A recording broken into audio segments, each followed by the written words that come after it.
এখন আসবো খুব ইম্পর্টেন্ট একটা ব্যাপার, সিস্টেমের আপডেটস, প্যাকেজের আপডেটস এগুলো নিয়ে। তো আমাদের টার্গেট হচ্ছে সিস্টেমটাকে এখন শেখা। যদিও সিকিউরিটি আপডেটস বা প্যাকেজের আপডেটগুলো প্রচণ্ড ইম্পর্টেন্ট, তবুও আমরা এখন শেখার জন্যে আমরা এখন হয়তো বেসিকটাই আগে শিখে নিই, তারপর আমরা তার সিকিউরিটি আপডেটসগুলোকে আরও ভালো করে জানবো। তো সেই জন্যে আমরা প্রথমে কি করে আপডেটটাকে এখন না কনসিডার করে আগে কোর সিস্টেমটাকে শিখতে পারবো সেটাকে একবার দেখে নিই। ফেডোরাতে যে সার্ভার থেকে আপডেটগুলো আসে সেই সার্ভারগুলোকে বলা হয় রিপোজিটরি সার্ভার, এবং যে সার্ভার থেকে আসবে সেই সার্ভারের অ্যাড্রেসগুলো মেনশন করা থাকে বিভিন্ন ফাইল, যার শেষ 5টা ক্যারেক্টার হয় .repo, এবং সেগুলো থাকে /etc/yum.repos.d এই ডিরেক্টরির মধ্যে, যেটা আমি এখানে মেনশন করে দিয়েছি।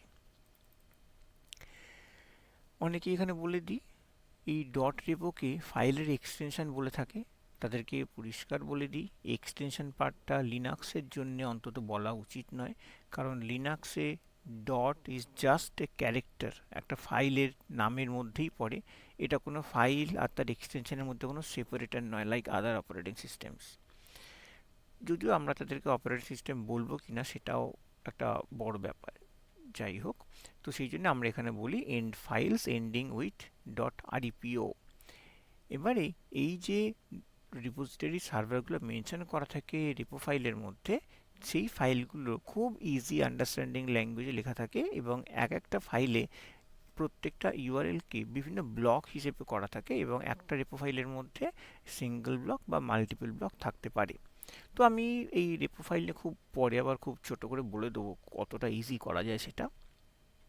তো এখন আপডেটটাকে আমরা যদি অফ করতে চাই টেম্পোরারিলি, তাহলে কি করতে হবে, যে আমাদের আপডেট ফাইলগুলো যেগুলো রয়েছে সেইগুলোকে নিয়ে ভাবতে হবে। এবং ফেডোরা খুব সুন্দর জিনিসগুলো করে, যে রেপো ফাইলগুলো হয় সেই রেপো ফাইলগুলোর নামটাই তারা সেরকমভাবে রাখে যাতে আমরা বুঝতে পারি যে কোন কোন ফাইলের মধ্যে আপডেটসগুলো আছে। যদি একবার চট করে দেখে নিই, ls/etc/yum.repos.d, এখানে দেখতেই পাচ্ছি এই হচ্ছে একটা আপডেটস ডট রেপো, তার মানে এই ফাইলের মধ্যে আমার ফেডারেল আপডেটস যে সার্ভার থেকে আসবে সেই পাথগুলোর বা লিঙ্কগুলো দেওয়া রয়েছে, এবং যার টেস্টিং পার্টগুলো রয়েছে। তো যেগুলো আপডেট নেই সেগুলোকে আমরা কনসিডার করতে পারি আমার জেনারেল প্যাকেজ ইনস্টলেশনের জন্য, এবং সেটা আমাদের কাছে অনেক ফাস্ট হয়। তো এই ডট রেপো ফাইল আর named in easy understand names, সেটা অলরেডি আমি দেখিয়ে দিয়েছি। আপডেটস নাম থেকে বুঝতে পারছি যে এই ফাইলের মধ্যে আমার আপডেটসগুলো রয়েছে। আমি এখন ফাইলের কন্টেন্টের মধ্যে ঢুকছি না। প্রত্যেকটা ব্লক ফাইলের মধ্যে যেগুলো থাকে তার মধ্যে একটা করে লাইন থাকে এনেবলড ইকুয়াল টু 1 বা enabled equal to 0। Enabled equal to line মানে বোঝাই যাচ্ছে সেটা ইউআরএলটা এনেবল থাকবে প্যাকেজ ম্যানেজমেন্টের জন্য, আর এনেবলড ইকুয়াল টু 0 মানে সেটা এনেবল থাকবে না। যদি আমরা ফাইলগুলোকে মুভ করে দিতে পারি এই জায়গা থেকে সরিয়ে অন্য জায়গায় রেখে দিলাম, তাহলে আমার আপডেট নিয়ে চিন্তা হবে না। বা আমাকে এই আপডেট ফাইলগুলোর মধ্যে যেগুলো এনেবলড ইকুয়াল টু 1 আছে সেগুলোকে এনেবলড ইকুয়াল টু 0 করে নিতে হবে। একবার দেখে নিই।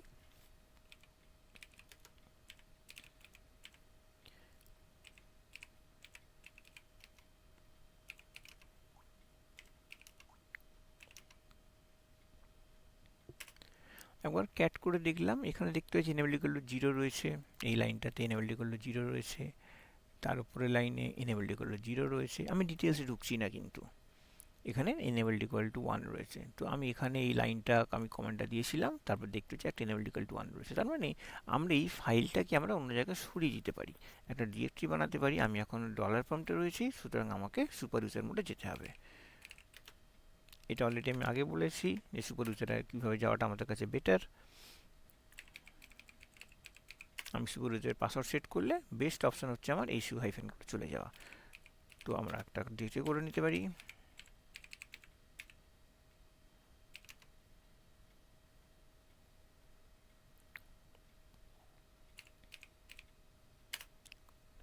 yum.repos.d ডিরেক্টরির মধ্যে ডাইরেক্ট যে .repo ফাইলগুলো থাকে সেইগুলো কাজ করবে।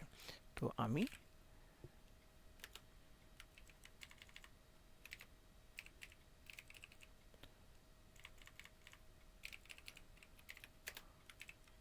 আপডেট ফাইলগুলোকে আমি সরিয়ে নিচ্ছি। আপডেট ফাইল সরে গেল। এটা একটা করা যায়, বা আরেকটা যেটা করা যায়, তাহলে আবার সেগুলোকে আমি সরিয়ে আনি।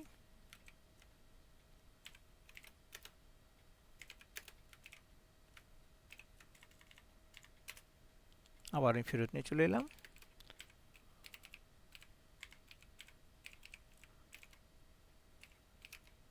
দেখলাম কিছু নেই, তাই সেটাকে আমি ফাঁকা করে দিলাম। ক্লিয়ার হয়ে গেল। দেখে নিলাম জায়গাটা ফাঁকা, ওখানে ওয়ার্ড ডিরেক্টরিটা আর নেই। আমরা যেটা করতে পারি, ফাইলগুলোকে ওপেন করে করে আমরা enable equal to 0 বা 1 করতে পারি।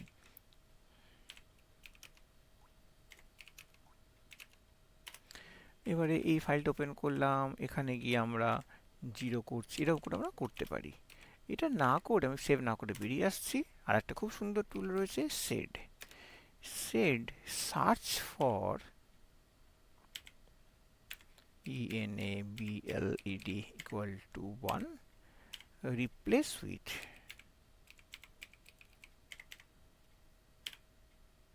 আর ক্লোজিং হলো।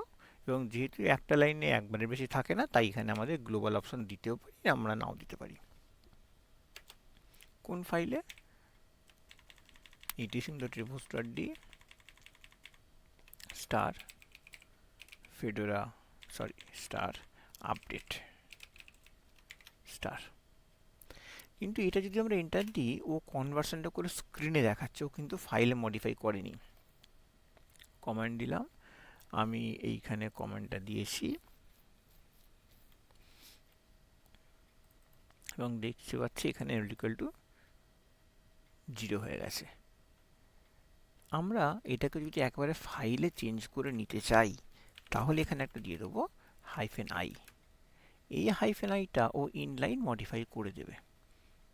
একবার দেখে নিই, enabled equal to 0, এই enabled এর পর ডিটা কিন্তু প্রচন্ড ম্যান্ডেটরি, ওটা না হলে কাজ করবে না। দিয়ে দিলাম, স্ক্রিনে কিছু দেখায়নি। আমি একই ফাইলকে আবার ওপেন করে দেখব। একদম প্রথমে enabled equal to 0 হয়ে গেছে। তো এইবারে যদি আমরা মেশিনের নেটওয়ার্কটাকে অন করি, তাহলে কিন্তু আমাদের আর ও ইনস্ট্যান্ট আপডেটের দিকে যাবে না। আমি নেটওয়ার্কে কানেক্ট করছি, দেখে নিই। এবারে নেটওয়ার্কের আইকনটা চলে আসবে এখানে। নেটওয়ার্কের আইকনটা চলে এসছে। এবারে আমরা একটুখানি প্যাকেজটাকে সার্চ করব।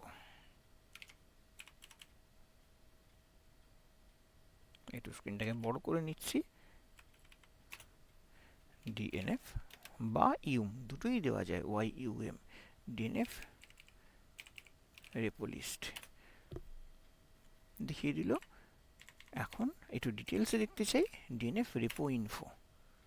ও প্রথমবার যে সার্ভারগুলো থাকে সেখান থেকে তাদের যে প্যাকেজ লিস্টগুলো সেইগুলোকে ডাউনলোড করে নিচ্ছে, করে নিয়ে সেগুলোকে লিস্ট করবে। এখানে কিন্তু আপডেটগুলোকে নেবে না।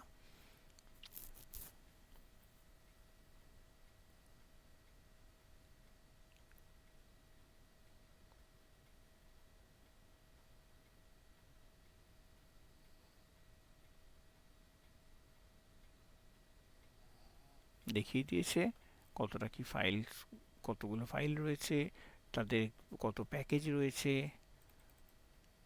এবং কোনটার কি নাম, সেইগুলো সুন্দর দেখিয়ে দিয়েছে। তো এইবারে আমি সিস্টেমটাতে নর্মাল যখন কাজ করব, আমি যদি কোনো প্যাকেজ ইনস্টলও করি, আমি বলেছি DNF বা ইউম দুটোই আমাদের একই কাজ করবে। কেন কাজ করবে সেটাও ওকে দেখে নিই, বেশিক্ষণ টাইম লাগবে না। ছোট্ট করে হুইচ DNF হুইচ ইউম, তাহলে DNF ফাইলটার পাথ কি দেখলাম, ইউম ফাইলটার পাথ কি দেখলাম, ls-l। তাহলে এবার দেখে নিই /usr/d sbin/usr/sbin/ium। দুজনেই অ্যাকচুয়ালি পয়েন্ট করছে DNF ভার্সন 5 কে। DNF 5 package management utility. এবং এটা যদি আমি একদম নিচের দিকে চলে আসি, তার ভার্সন, সেটা লাস্ট কবে রিলিজ হয়েছে, সমস্ত ডিটেলসগুলো পেয়ে যাব। এবং তার আরও অনেক সুন্দর সুন্দর ম্যান পেজ রয়েছে। যত ম্যান পেজগুলো পড়া যাবে তত সুন্দর, ভালো, আরও এফিসিয়েন্টলি কাজ করা যাবে। আমি এখন এর মধ্যে আসছি না।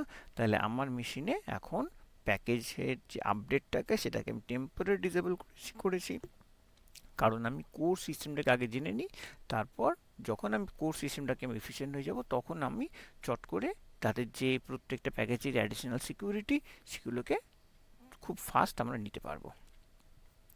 তো এই হলো একটা ছোট্ট আপডেট নিয়ে ম্যানেজমেন্টের একটা ছোট্ট ট্রিক্স বলা যেতে পারে।